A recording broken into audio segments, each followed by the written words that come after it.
All right, we are back in Studio OK with Pinched. How are y'all feeling coming off of that performance?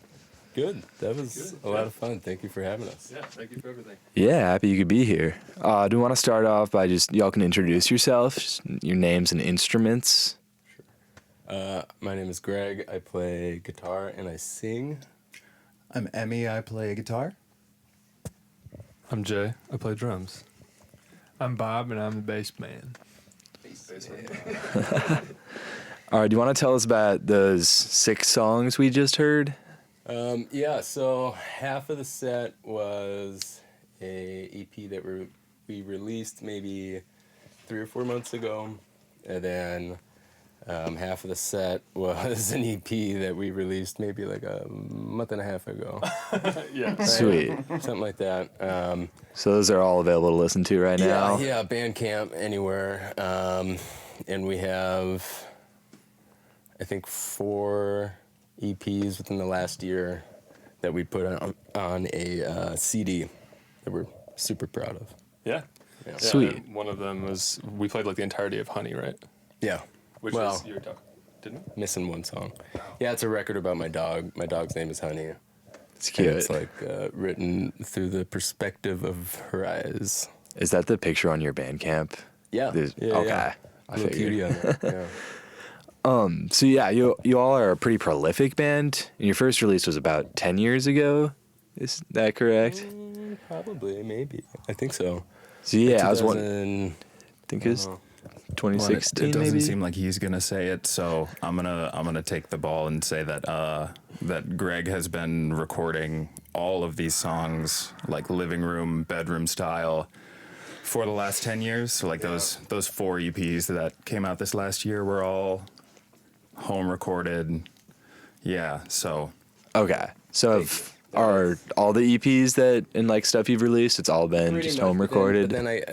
pretty much. But then I get my buddies to jump on every now and then.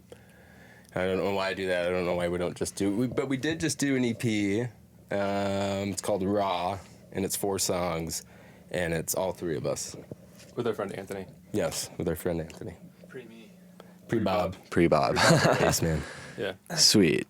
And so, yeah, I was wondering if you could kind of run us through the history of this band. Has it always been you're just writing and recording stuff at home? And then... Yeah, I was in a band in like college, and everybody moved away, and I just love to like make stuff. I'm like a multi-instrumentalist, so I've got like the little home studio like everybody does, and I just go kind of crazy because I'll write like 40 songs or so and then just bring them to everybody, and it's just like we haven't even dug into the new ones yet, and I just like kind of can't stop it, and I love doing it. So yeah, I did that maybe in like 2016. Started doing some. If you go on Bandcamp, there's a really, really old Pinched record. I think that was 2016. And then Life came out in 2018. And then, yeah, I just keep kind of at least one a year, I think, maybe. Sweet. I'd hope. and then it was after that Life 2018 record that Jay and I here ended up kind of joining the fold and have been the Pinched players for the last, that's 7 years now. Oh, no way. 6-7 years. Word. A long time. That's sick. Yeah. Nice. That's And so then nice. Bob is a pretty recent addition, or Yeah. Bob, Jay, and I play in another band called Willing Done. okay. Yes, our good friends Willing Done. It's been around like a year. And it's been around for about a year, but we just met through friends, and Bob's great. It's true, Bob is great. Sweet. It's a weird time to say that Bob isn't great. Bassman Bob. Dope. Yeah. So I'm curious how y'all started getting into music, like individually. Like, what were the first kind of bands or artists you liked as a kid, and how did you sort of grow to get into like math rock kind of stuff, or the stuff that you're into now? I was a Beatle head. My dad is totally listening right now, for sure. My dad is like a walking, talking encyclopedia of music. So, yeah, Beatle guy. Then led into all the classic rock and all that good stuff. What about you guys? I think I don't know. I think I honestly started playing drums before I really like knew what music was supposed to sound like. I won't.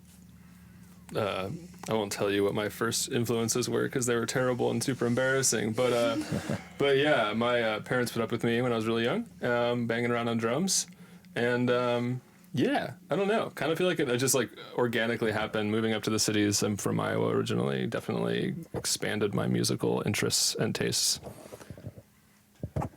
Yeah, I got into music as a young kid. My parents were big metalheads, and my brother, so I was into like Metallica and System of a Down and Megadeth and Sweet. Slayer. Yeah, but I don't know. As I got into college, I started really expanding pop music and jazz and just country music too. Like I've always been playing music my whole life, so once I like moved down here to the Twin Cities and got into college, I just wanted to play everything. I just was super excited about all music.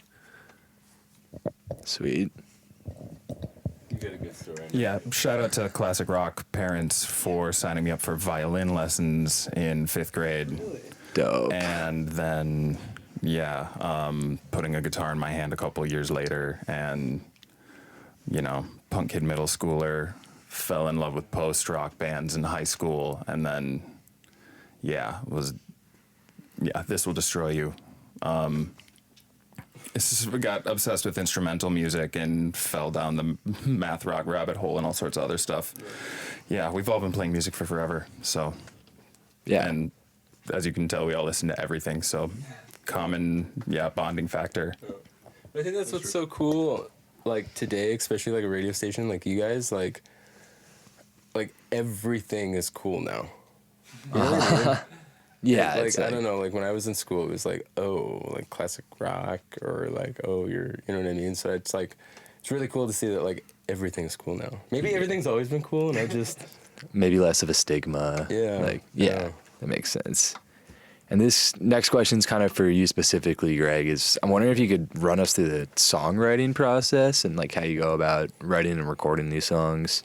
Majority of them start off like just sitting on the couch with like an acoustic guitar, and then I'll go to like my little room. I got like Pro Tools, and I got like a circle of all the instruments, and I just kind of like lay down like bones somewhat, even if it doesn't like end, you know. Mm-hmm. But it's tricky. Sometimes like a whole song will just be like done, and like it's done. You know what I mean? Yeah. And I always like trying to make something that you can just like play with like an acoustic at like a bonfire or something. You can play like the whole song through. I don't need my pedals. I don't need like, you know what I mean? Sure. Something like that. But then once you start recording it, then you got to put all the like juicy, fun, cool guy stuff, you know? Yeah. But Juicy, fun, cool guy stuff. yeah, but it's just kind of just the snowball effect. I think Uh-huh. that's how I do it. And is it Prolific sort is of a good like, word for it though? He like writes like an enormous number of songs like constantly, and has as long as I've known him. Yeah, it's really odd. I don't know why I do it. I'd have too much time. so you'll sort of like just have them recorded, then bring them to the band? Yeah, pretty much. And then there's only been like two situations where, some songs are just like a album song. You know what I mean? Mm-hmm. But I do a lot of like interludes or like quick little instrumental tracks, transitions and stuff, field recording stuff. I don't know. And I feel like I used to be in a very tight box of like, I was just like, oh, what's cool right now? I want to do the math rock stuff. Oh, what's cool right now? I'll do this. But I feel like I've really been like, just kind of letting everything just kind of go together. I think these EPs, the most recent stuff is very like, just fun, loud, kind of like 90s-ish vibe stuff, you know? Mm-hmm. But we did like a country EP. M plays lap steel. dope. I did like a whole synth and drum machine and goofy MIDI controller guitar record that's like 20 songs. It's just stuff that nobody will ever listen to, but it's all, it's on Bandcamp, it's everywhere. You can, so. And are there any like particular bands or artists that kind of influence you, or is it sort of influences coming from all over? Gosh, I don't know. I really listen to like goofy stuff that I feel like when I say it to people, they're like, I don't know if I've heard that before, but my friends and I in like high school, like growing up, we were like Blink-182 kids, right? Blink-182, Green Day, stuff like that. And then it's like Pinback, Modest Mouse, that kind of era of stuff. Yeah. Guided by Voices, Smashing Pumpkins on these new songs. Oh, for sure. Yeah. Yeah, Yeah. I could hear some of that. Yeah. It's crazy. What about you? Your drumming and stuff. What influence? Yeah, I mean, I don't know. I'm a big Radiohead fan, and that were kind of always a guiding light for me. I feel like there were some like "Have a Nice Life" moments in this new stuff. Some of the crunchier like FOMO, that song, kind of like lo-fi stuff that is pretty influential. As far as drums go, it's kind of like just play the same thing over and over again because that stuff was recorded with like a $30 drum machine in a bedroom, and they just left it going. Yeah. Sweet. And then this is a pretty specific question, but being a band that's been around since, like 9 or 10 years now, since before the pandemic, I was kind of wondering how you feel the scene has changed, like kind of pre and post. And I don't know. Any, Rest in peace, Kitty Cat Club, Palmer's. and Annie's Palmer's. Annie's, yeah. Everybody knows this. Triple Rock. Yeah, but so I don't know. I mean, it was a long time coming for Pinched. I don't know. What year do you think we started playing live? 2018, I'd say. Yeah, maybe early 20. I think like New Year's 2019. Yeah. No. I swear, 2018. Maybe. Well, Yeah, we got to like get that. to your Anyways. So, but yeah, I mean, like what? Yeah, 2 years, 1 year later, 2020 hit. And like no one was playing shows, and I think everybody was doing the like at home stuff, like have a show and stream it and stuff. And I think we were all just like, hey, let's just like focus on like trying to save the world and do our own thing for a little bit. And then I was just like, no more songs. I'm not recording anymore. I was really happy. I honestly thought it was like my out. I was like, oh my God, I can just be done with music now. But then, I just started going nuts, and I wrote like 100 more songs. yeah. I know. It's just, so then, then places started opening up. But I feel like there's only a handful of venues anymore that really do like show, like traditional show, besides like, an event or something. But there's a lot of very good venues around in Minneapolis. Yeah, the venue changeover was a really weird thing to watch, all the places shutting down and then kind of getting back through our own process of our relationship with music during that crazy time and coming out of it going, well, where do people even play now? And then a lot of bands changed, moved away. It was a weird period of change across the whole city. No. I feel like we all were in bands that kind of dissolved at that time, like through COVID, right? Mm-hmm. Yeah. Yeah, but it seems like y'all have still been going strong these last few years. So, yeah. We've got a lot of stuff coming up, so excited. Sweet. And I was curious, I know some people were asking before, but where did the name Pinched come from?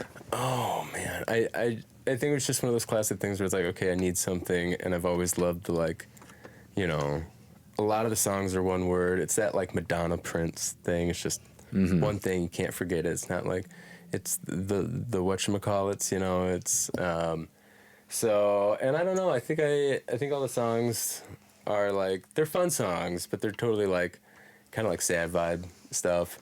So I think Pinch is just like, we're always just like pinched, like we're pinched for time, pinched for money, pinched for this, pinched for that, and like I really like it. I don't know why.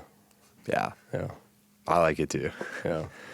But I don't know. I talk funny and I sound funny, and when I say pinched, people are like, "What?" Like squinched, or someone in the someone in the parking lot said, like, "What's your band name?" I said pinched, and they said something. And I was just like, I have no clue what you just said, but yeah.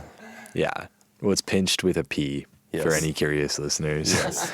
Yes. All right. So one of the last questions here is I'm always wondering, what do you all like?